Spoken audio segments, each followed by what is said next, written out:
Tonight, more on Halo Talks NYC. I have the pleasure of having my new friend Tyler Scott from Hit House, the man behind the Bishop. Welcome to the show. Thank you. Excited to be here. Excellent. So we've got an entrepreneur here who followed his passion into profession. You've taken an interesting winding road, and we want to hear how this has gone. So Tyler, give us your abridged background, since I know way too much of the details of your childhood at this point. But go ahead and give our listeners the entrepreneurial tops of the waves, if you will. My wife, Dana, and I, we started Hit House back in April of 2017. We wanted to create a cycling studio type atmosphere where it's just consistency of sitting on a bike and pedaling, and bring that to Muay Thai, where you're just consistently on our bag Bishop throwing strikes, punches, kicks, knees, and elbows. And we saw what the fitness industry was becoming, and I was blown away. Going to my first SoulCycle class, 2014, when my wife Dana took me, and just seeing a community and group of people enjoying it. I've never done it. It's not for me. But what is for me is locker rooms and a Muay Thai camp and other fighters, trainers, and that sort of eclectic atmosphere and group of people. So did you see it as, did you look around at other Muay Thai concepts or boxing? So I've practiced Muay Thai for about 12 years, competed in amateur fights, because I did 6 fights. So Okay. Look,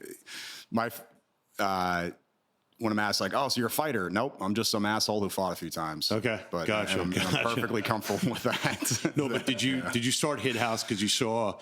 Did you have a frustration with not finding what you were looking for? No, or do you feel like you wanted to curate your own? To make money and take care of our family. Gotcha. So what was the, talk us through from, starting up a partnership. It was with Dana. Was she your wife at the time? Yes. So we've been together for 9 years. We got married 2 years ago, eloped all the way down to City Hall. Thank you. No problem.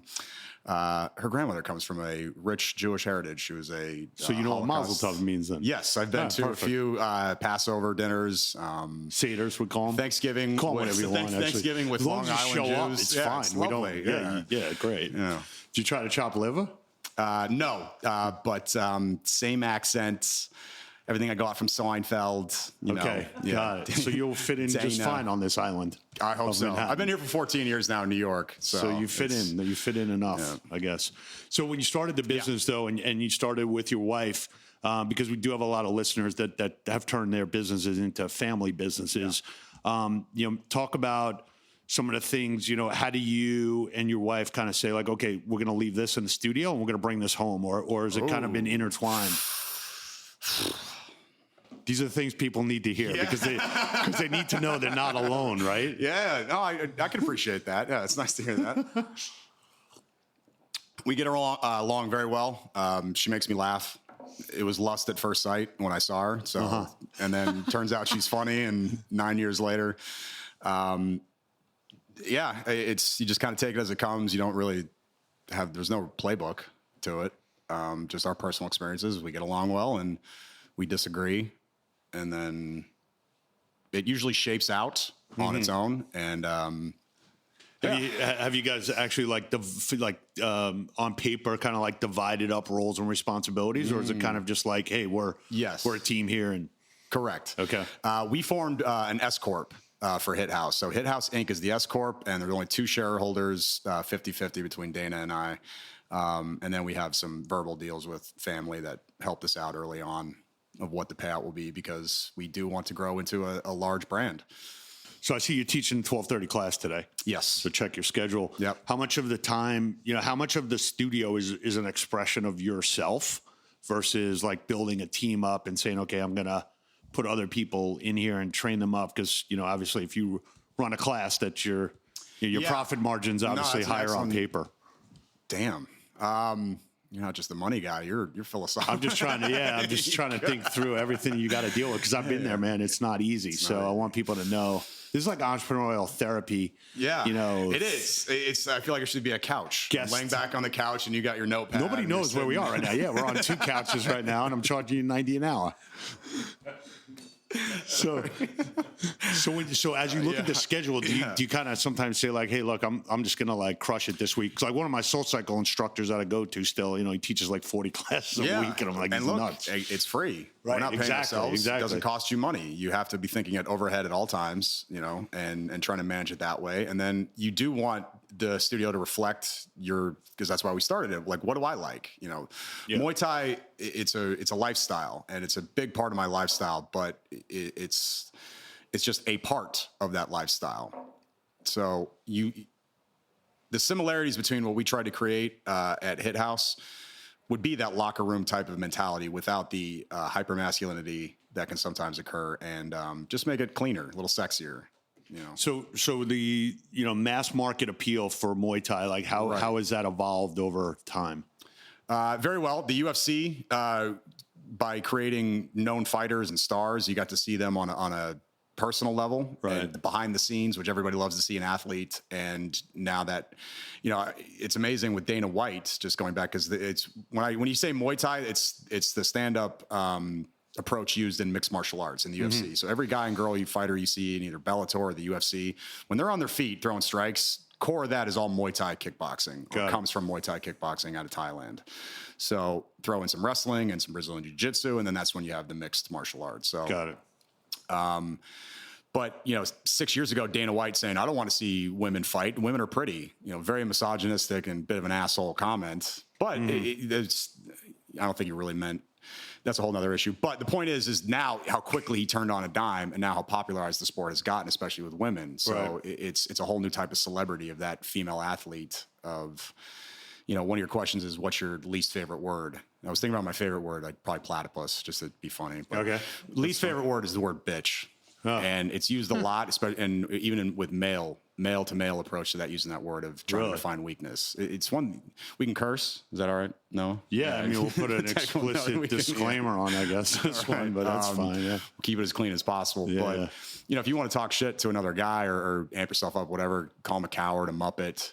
So that's what you're saying, and people do that, not in your gym, but well, that's one thing we're trying to promote in our gym, and that you take that aspect of competition out of it, and then so it's really more about self-confidence rather than self-importance. And don't get me wrong, majority, that's why we thought this would work in a setting like this, because when you do go to a traditional fight camp, they're the nicest, most eclectic group of people you've ever been around, and it should be popularized, and it should become more commercial and be available to a larger scale of people. So when you talk about Muay Thai as a modality, what are some of the results that people get when they do this versus some of the other workouts where maybe it's just like kind of like cardio on a bike, or like, hey, I went to a dance club. I rode a bicycle. So what do people expect? I don't know what they expect, but what we want to create is not only are you going to burn maximum amount of calories, which you do. It's full body workout. You're throwing full swing kicks, full swing punches, and that's more about our bag, which we can get into later. But the overall concept is you're going to burn calories and get your full body workout in, but also learn something at the same time. So it's like if you're taking piano lessons, but in a cardio sense, where you're, doing high knees while learning the piano, and you actually do get better at the piano. So we really wanted to bring that aspect into Hit House as well. So all of our instructors have fight competition experience, trained in traditional camps for a long time, really have an understanding of the sport and the technique and the art. And so what are the people expecting? I don't know. It doesn't matter. I think some people come in and they just want it to burn calories. Like, look, I don't give a shit. I just want to burn a lot of calories, have fun, and I don't care. And that's what we want. That's what it should appeal to. And then there's some that really want to nitpick on technique and proper form, but they're still able to just kind of go. So a cycling class, when you go to a SoulCycle class, you're not looking to compete in the Tour de France.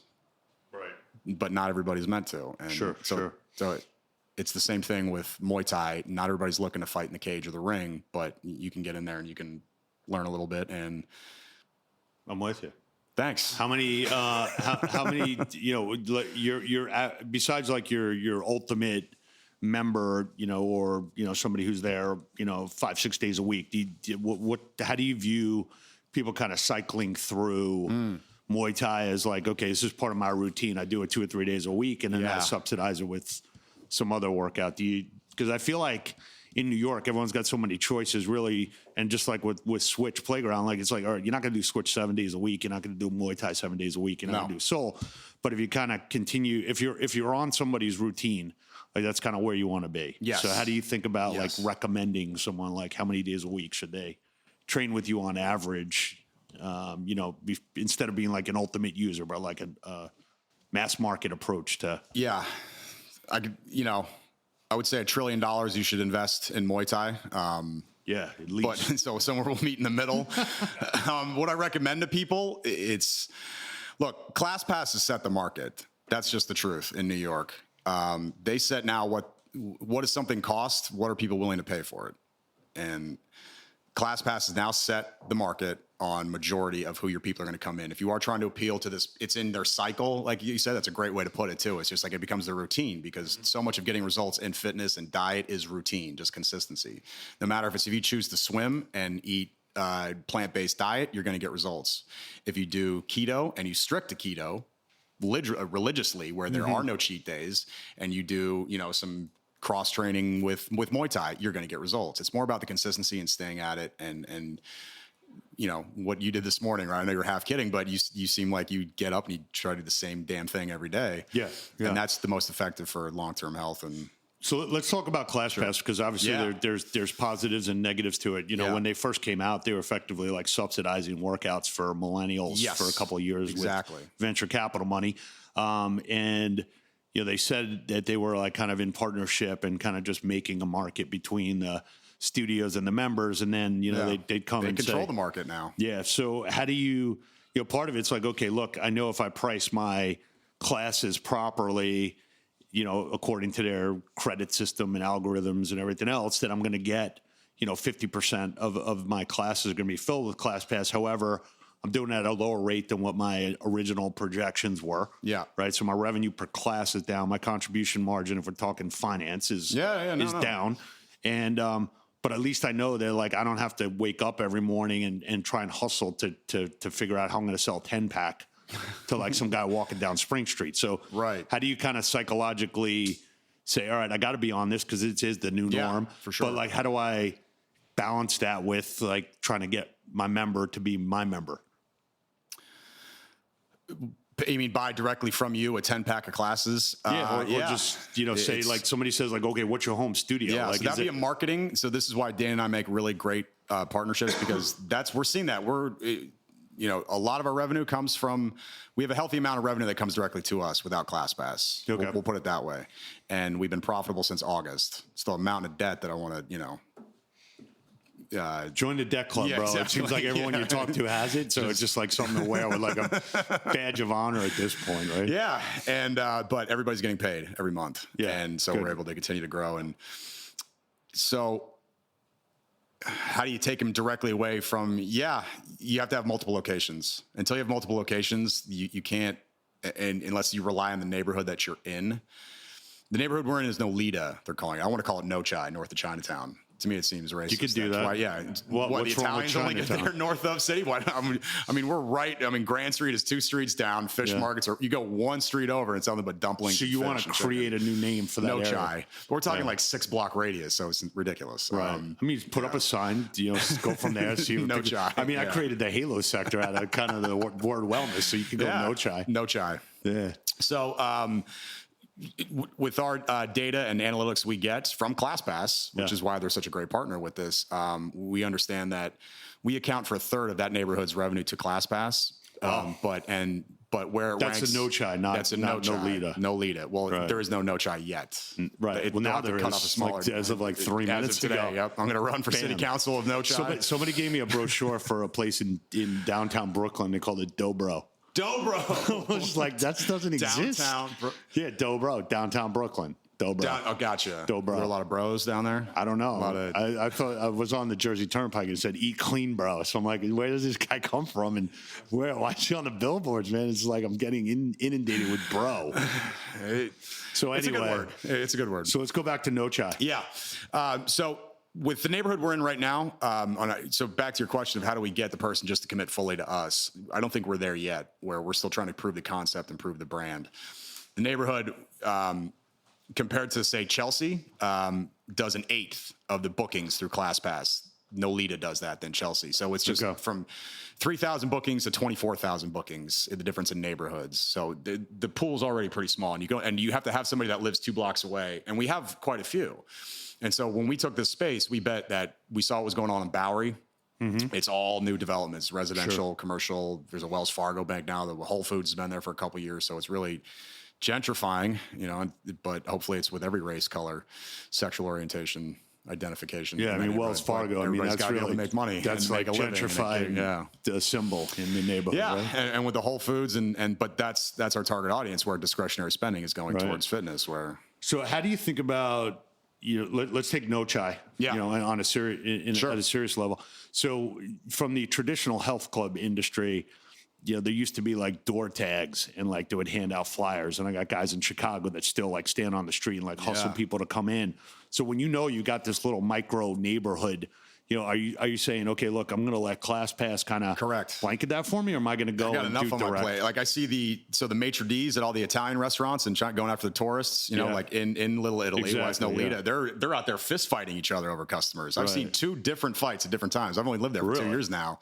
From maitre d's pissed off at one another for feeling like they poached their. It's kind of like upstreaming somebody catching a cab. So imagine you're talking to a potential tourist of like, try our Italian food, it's the best. But you got 2 doors down where it's another family Italian restaurant, and then they seem so well dressed, but they always carry. But maybe they carry like a weighted menu, and they slap people around with that. When it's not busy and they're still out there, they are just fucking like yelling at each other. They do not like each other, but it's just kind of how it operates. So you're saying you want ClassPass to be like the maitre d'? 100%. Okay. Exactly. So you're willing to see we spend all of our money on our build outs. We want to make a clean space that's going to last there for 15 years. The plumbing is excellent. The drywall is excellent.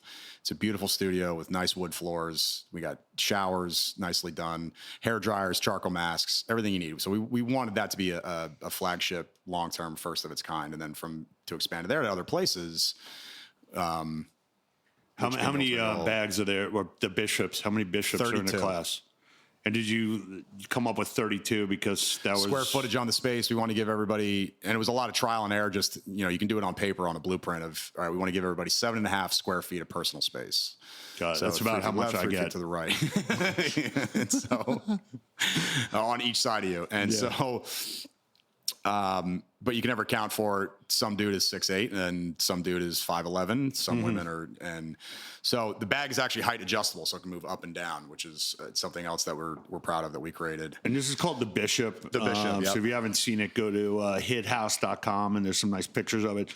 So as you've developed that, that's proprietary to your patent pending. Yep, utility of a flexible multi-use. Connecting ceiling to floor striking device. Got it. It's got a shorter term, but that's the full term for the patent. We got time here, man. So, I can show you. Plenty of airtime. So have you looked at that and said, hey, look, I've come up with this pretty awesome proprietary patented product. Why don't I go and potentially sell that outside, or do you want to keep that in-house? I mean, that's our identity. Yeah. Okay. So you had a nice quote about a guy with Orange Theory Fitness that where you can only pump them out as fast. I can't microwave a manager, right? Same concept, but if you have the bag, that's the identity. Bishop is the mascot. Got it. Have you had people ask you, hey, can I get one of those from my house or for another gym? And you've said other gyms, yeah. You said no. I'm not allowed to. I've said yes. That's as far as I can go with agreements, but yes. Licensing deals. Oh, good. Okay. But not here in the U.S.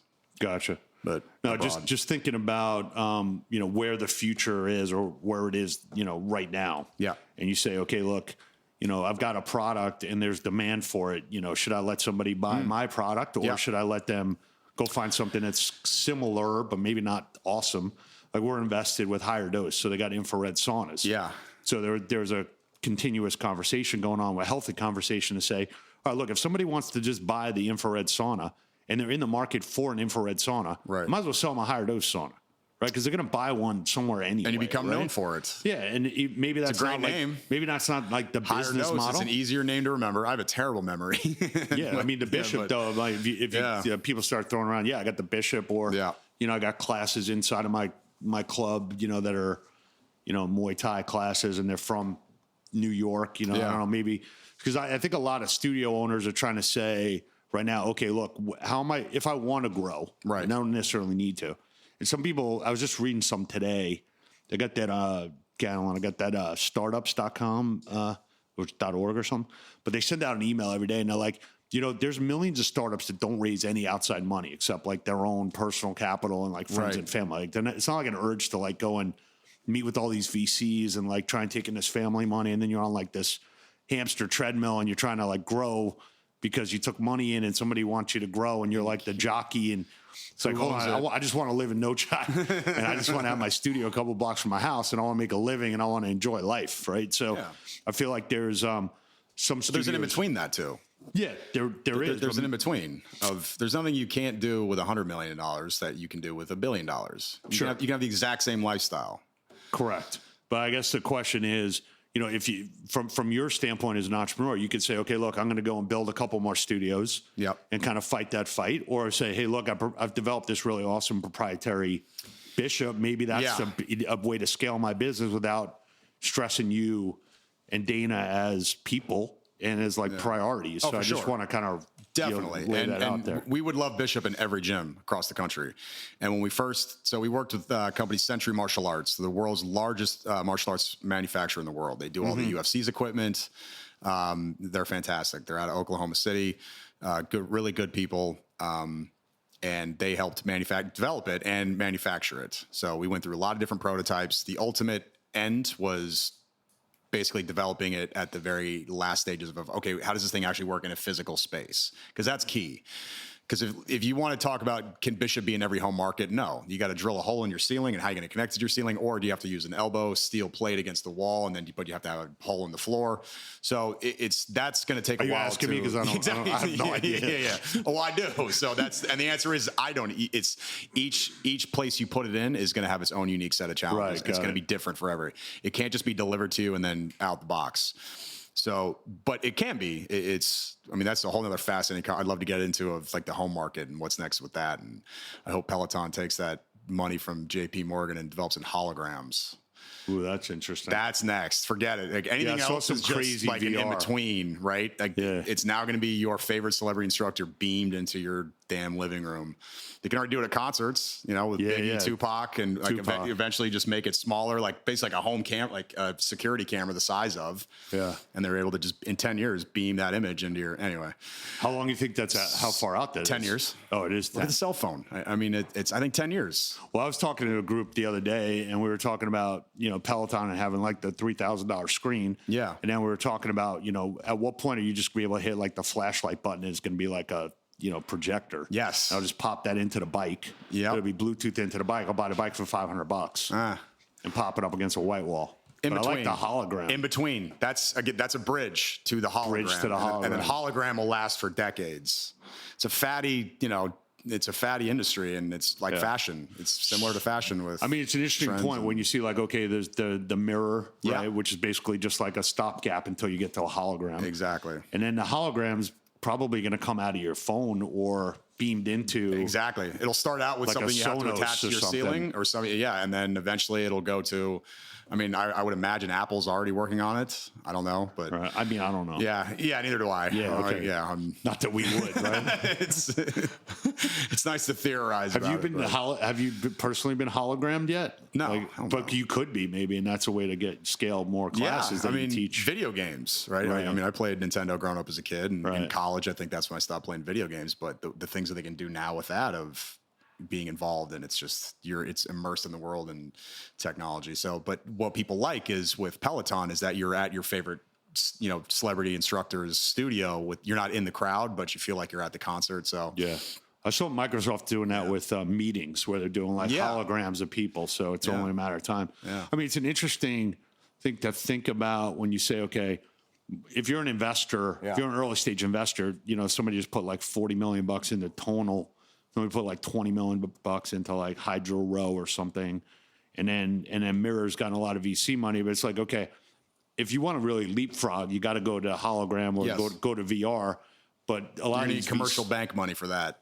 And that's what I think where Peloton can stay at the top where they will never be challenged, like Amazon and Google. Well, once they're public, they'll have more access to and cheaper financing. And as long as they can cover their day-to-day overhead, and that's where I think they would just shift and pivot. Yeah. Which could be an interesting world that we live in, though, because you could, as much as people can do at home, I still like to go to the studio, and I like to go to the gym. Exactly. And I hope that never goes away. And that's, exactly. And it won't. And at least that's what we're betting on with Hit House is brick and mortar still is one of the few things that can survive in a retail economy. Food, fitness. You still want to go to a concert. So venues, right? Even I just read today, malls or teenagers now, I don't know if this is just an optimistic whatever, but now teenagers are finding a different way to enjoy malls, make it more activity based rather than just about shopping, where it's just still people congregate and spend money, which is what you need. Instead of everybody just being a hermit and living everything being delivered to you and not getting out there. So anyway, I lost my train of thought. No. I think with Hit House.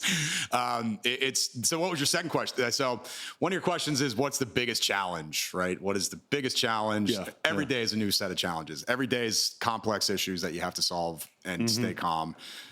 The AC goes out, one of your instructors shows up late, your internet's down, etc. So you have to just in the moment deal with it. Second thing is the city of New York, where, because it directly involves with ClassPass as well, where they've kind of set the market of what a fitness studio class costs. I personally think $35, $36 is too much for me personally. Right. And that's just my own discretionary spending. But ClassPass is at, like 50% of that, no? Yes, exactly. Average, yeah. And so unless every studio got together and said, we need to cut out the middleman, that's one way to describe ClassPass, because they are, but there are good terms of that middleman. They've done all the marketing for it. Like the influx of people that we had that we never would have reached because we didn't have any money to spend on marketing and advertising never would have came. So it's hopefully it's a relationship that continues to grow in that aspect. So, but the city of New York making it so difficult with just saying, I have some apples. Would you like to buy them? Yes. That's as complicated as it can be, as long as the fire department checks you out and you get an asbestos test or whatever, where you're not a danger to the public. But all the nitpicking nonsense of outdated permit filing and the cost of that, just because it's so slow, so time consuming, not updated to technology where you could just, snap a photo of something and then submit it right there and then get a yes, a thumbs up or thumbs down vote on it. Right. From somebody who, a retired FDNY chief, right, and started his own business, Joe's Inspection Service, right, and have them competing for, who's staying up to date and how to get more, because the city is not with brick and mortar. It's just empty spaces. And now you're talking about taxing landlords, for having that empty space. Exactly. But then, and so the city doesn't recognize yet of that, okay, there's people willing to put up money and people to execute that money in the fitness sector. But the permit, special permits you need, the scrutinous process that you have to go through to just open up a fitness studio is out of whack. You're talking about like the PCE. The PCE, the Physical Culture Establishment Permit. I mean, it has a name, and that's number one, but that's but with the domino effect of just having to get what that entails of the ridiculous. Right. So for listeners on the phone here, listening to the podcast now, or calling, they're probably on their phones and their headphones. There you go, on your own phone. The city of New York back in the 70s put in these rules to basically go after spas and people in saunas. One, it was like for health risk. The legacy rule affects everyone who's opening up a spa, open up anything related to having a shower or locker room or any kind of wet areas. So that's a big impediment, and a lot of studios open up without having that and then try and go get it retroactively. Correct. I don't think they shut people down. No, they don't. But it is, and this is where if they made an easier process where and then where they're going to get more out of working with you than against you and fining you and punishing you for trying to be an entrepreneur and trying to, it's just at the core of it, like what the principle is, where if they really took a hard look at it, going half the gyms don't operate. So it's cheaper to just work with them and take a smaller slice of whatever pie for taxes. One of the biggest things I'm proud of is collecting sales tax. I believe in having refuse workers. I believe in having a fire department. I believe in, we do a lot with the FDNY. And it should be it should be highly financed for lack of a better term. Yeah. Sure. But, for right now, just what the trend is, it just no longer needed the PCE. It's too outdated. Call it something else. Call it the noise permit. Because that's really the only thing when you go through all the hearings about is the only thing that still exists is not, are you a brothel or are you selling illicit sex? it's, are you bothering your neighbors? Right. So the neighbors have a lot of power in this, and we were fortunate to be able to work with our neighbors. And our building, it's a residential unit, and it's apartments that people have lived there for decades.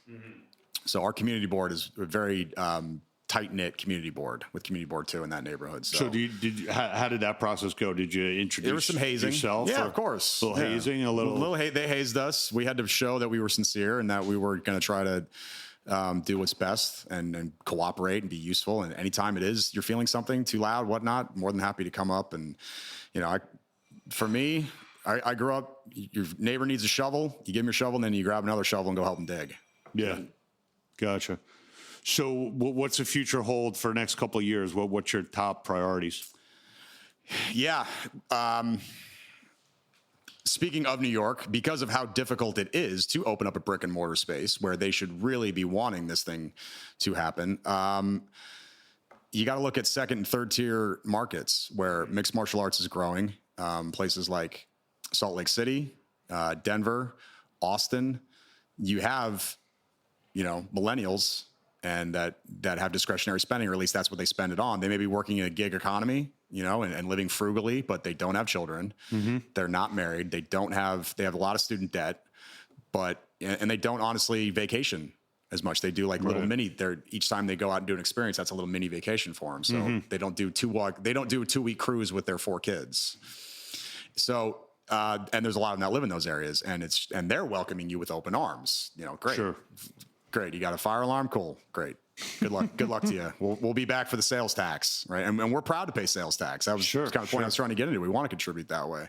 So you're saying look at some tier 2 markets, look at where the bishop can go on and we're its own. franchised. So you would take selective franchising where you'd find good partners, because there's plenty of traditional camps out there with the personnel, and that's what it is about the personnel of our instructors. All of our instructors have competition experience, either in Muay Thai or mixed martial arts, high level. We have an Olympic boxer, Jennifer Chang. She boxed for the Philippines back in 2014. Okay. She's fought in Bellator, which is essentially the UFC's number 1, Bellator would be number 2 as far as promotions go. Got it. What channel? What are they on? CBS or what's I think they are Bellator. They're on CBS now, and I think they still do some pay-per-views, but yeah, they're mainstream as well. So what's your favorite quote if you have one?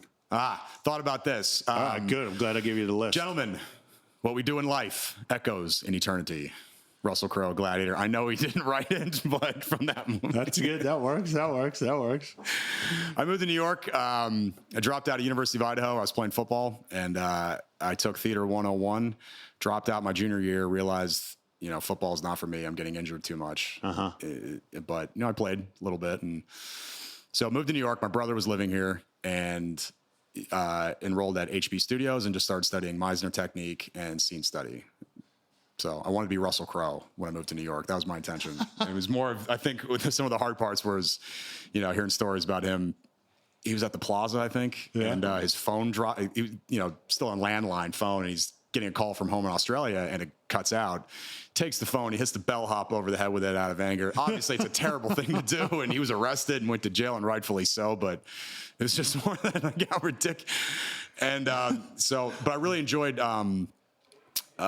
acting, as far as the organic moments that would happen, and it really is a collaboration, and just something would spark, and it's thrilling. Yeah.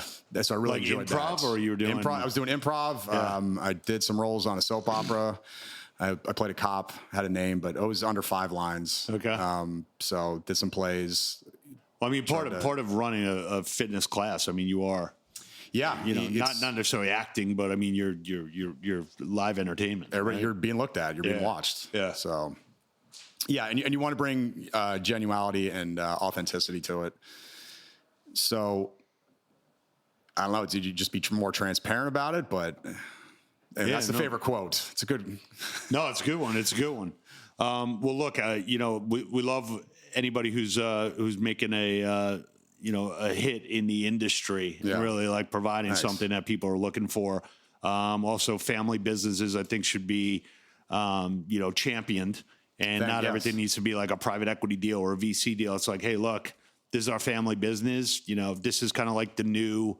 It should be kind of the new norm versus, like when there used to be like family, grocery stores and diners and people own businesses, and that's Right. like the small business economy. And families defined doesn't necessarily have to be a husband and wife. It can be your cousin. It can be just enjoying what you do. A guy you call uncle or aunt because you've been so close because you grew up together. Now with the family dynamics of where everybody's able to really have access. I mean, that's the big access to capital. Really is how do you start a brand? You have to have access to capital, and not everybody has that. So that's what makes a family business kind of tough. Yeah, but you start off and you see where it goes, but you build it based on your image, based on your philosophy, and see what that produces, and then take the next step after that. Some people like try and build something in order to come in here and say, hey, I'm building this $500 million business. Like, why don't you build like one studio and show that works before like you forget about scaling anything. Just kind of calm down, Your first half, that's great advice. I like that. Well, thanks for coming on the show. It was great talking to you. I'm glad we're friends now. Thank you. Thanks, Galen. Hit House, address is 2 Spring Street. It's on the corner of Spring and Bowery. Class is barefoot, no socks or socks. Don't need gloves. We have them fresh, clean, fresh out of the wash and dryer, slip-on neoprene gloves. So just bring yourself. That's all you need. Nice. We played DMX, mashed up with Miley Cyrus. I threatened to play the Little Mermaid soundtrack. We don't take ourselves seriously, but we seriously get after it with Muay Thai, and we throw full strikes. So if you're in No Chai, there you go. hit the Hit House. Yep. Thanks for coming on, man. Thanks. All right, awesome.